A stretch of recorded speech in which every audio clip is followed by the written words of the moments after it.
Eh bien, très cher, bonjour. Pour notre petit plaidoyer de ce jour, donc nous allons parler des types de données que nous pouvons rencontrer le plus fréquemment en Python. D'accord? Et pour cela, nous allons avoir besoin d'une fonction typique Python qui s'appelle type.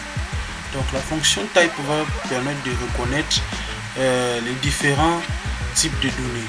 D'accord? Sachez que pour l'instant, comme nous sommes encore débutants, je vais vous présenter juste 4 types de données qui est énuméré comme integer, float, boolean et string. D'accord? Pour l'instant, nous n'avons besoin que de ces 4 là pour pouvoir avancer. Donc, vu que nous sommes déjà là sans plus tarder, nous allons passer dans le vif du sujet. Donc, sachez que les données de type integer ou int, d'accord, sont en plus simplement, ce sont des chiffres, d'accord, les chiffres entiers naturels que vous connaissez, 1, 2, 3, 4 jusqu'au nombre que vous voulez.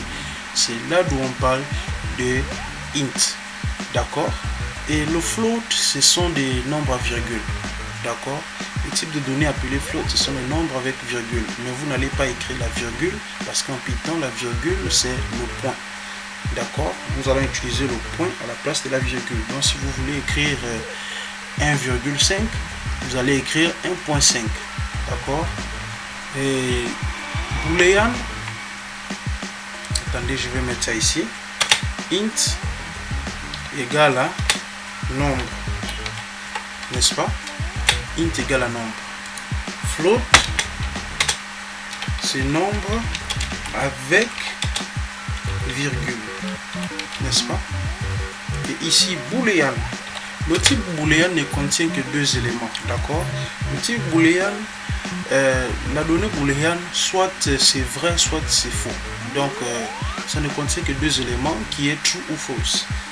Donc dans les prochains programmes que nous allons créer, vous verrez que il y aura dans des cas où nous allons choisir que bon, si c'est vrai, fais ceci, si ce n'est pas vrai, fais cela. C'est d'où le boolean existe. Donc nous allons mettre ici vrai ou faux, d'accord. Mais en plus proprement, cela s'écrit ne contient que true ou false, d'accord. Soit c'est vrai, soit c'est faux. C'est ça le type boolean. Nous n'avons que 2 éléments à l'intérieur. Donc cette donnée là, c'est comme ça qu'elle agit. Et ici le type str que nous appelons aussi strings, donc ce sont des chaînes de caractères. Chaîne de caractères, j'espère que j'ai bien écrit. Chaîne de caractères, d'accord. Ce sont des chaînes de caractères. Donc, chaîne de caractères, ce sont des phrases complètes, d'accord. Des phrases complètes que vous allez écrire. Cela s'écrit souvent. Attendez, je vais vous mettre un exemple ici, vu que nous sommes là. Cela s'écrit de cette façon-là. Exemple, comme vous avez vu la dernière fois, nous avons mis print bonjour, n'est-ce pas? Print bonjour, c'est comme ça. Les chaînes de caractères s'écrit.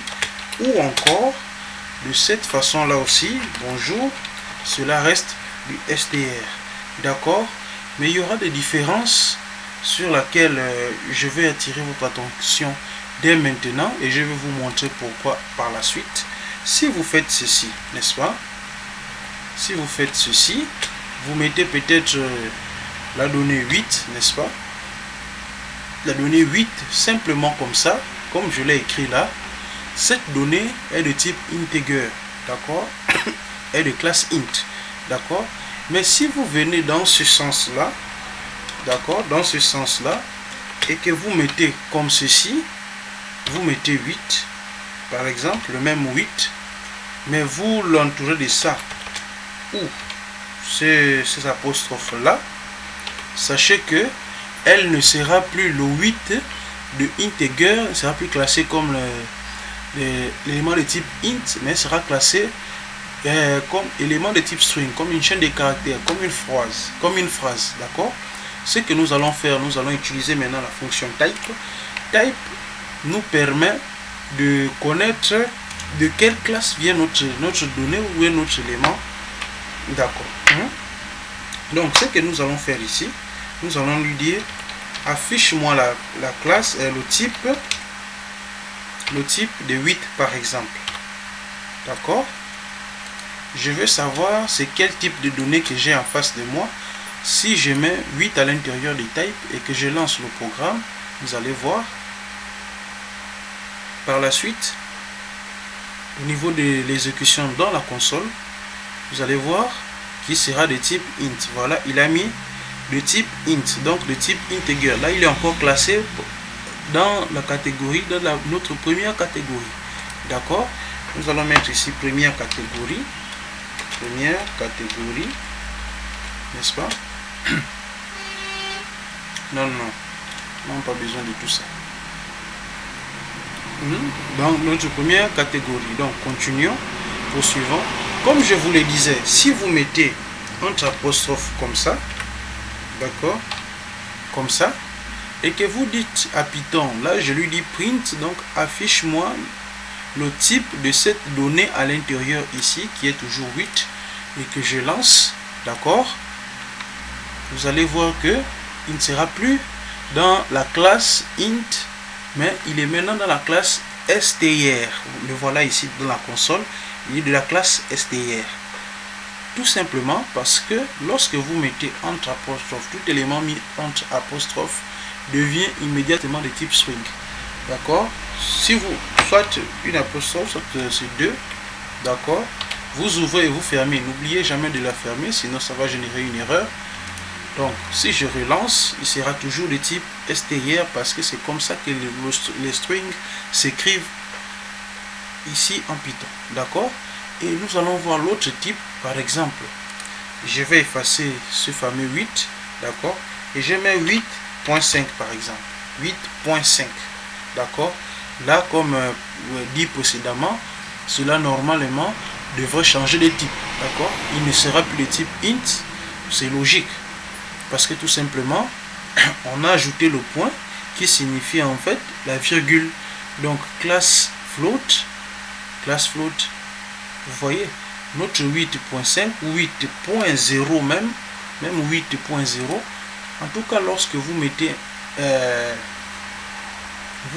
la virgule, tout nombre à virgule, tout nombre à virgule est de type float, d'accord. Mais si je remets par exemple, pour vous montrer, je le mets de cette façon là, et bien là, logiquement vous comprendrez que il n'est plus de type float. Ça c'est une logique simple. Il redevient de type str parce que tout simplement ce sont des strings. À ce niveau là, c'est un string, c'est un type de données string. Si je relance encore le programme, vous verrez dans la console ici, il nous précisera que c'est de type str, donc c'est un string, d'accord. Mais pour le troisième type de données, je vous ai dit que le troisième type de données n'a que deux caractères, soit c'est vrai, soit c'est faux, c'est tout. Donc soit c'est vrai, soit c'est true, d'accord, soit votre élément est vrai dans votre programme, soit votre élément est faux. Et si vous mettez true, c'est typiquement Python, ce qui signifie, bon, vous allez retrouver dans la majorité des langages, il met ici classe bool. Vous voyez, classe bool ou boolean, d'accord. Les booléens sont soit vrais, soit fausses. Et vous allez le trouver dans la majorité des langages. Nous utilisons souvent, nous utilisons tous le type bool, d'accord. Chacun a juste sa façon d'appeler, ok. Donc par ici là, vous voyez, c'est true. Mais ce même true là, si je le mets dans ce sens là, et que je relance, voilà, il est de classe string. Donc, je crois qu'à partir de là, vous comprenez déjà que lorsque vous mettez entre apostrophes comme ça, d'accord, tout élément mis entre apostrophes devient impérativement une chaîne de caractères, quel que soit le type de données, d'accord, quel que soit le type de données. Ici je mets ici false, d'accord, c'est toujours un élément de type booléen. D'accord, il va nous mettre la classe est booléenne. D'accord, voilà, il est de type bool. Mais si je remets les accolades, qu'est-ce que je raconte, le double apostrophe ou une seule apostrophe par exemple, que je relance, vous allez voir que cela devient directement de la classe extérieure, tout élément. D'accord, même si je mets une seule, d'accord, une seule,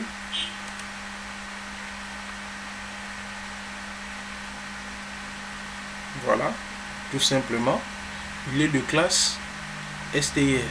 D'accord, parce que nous avons mis entre apostrophes. Ok, je crois que là, nos types de données, d'abord pour l'instant, nous sommes déjà prêts. Et nous allons passer maintenant à la prochaine étape qui sont des variables. D'accord, nous allons voir maintenant les variables dans la prochaine vidéo. Pour l'instant, nous allons nous arrêter là. Je crois que nous avons déjà fait assez le tour. Il y a d'autres types de données que nous allons voir au fur et à mesure de notre apprentissage. Ok, et à chaque fois, je vais vous préciser. Mais pour l'instant, gardez déjà en tête ces quatre-là, parce que pour l'avancement de notre compréhension, nous en aurons besoin. D'accord? Donc sur ce, je vous dis à très bientôt.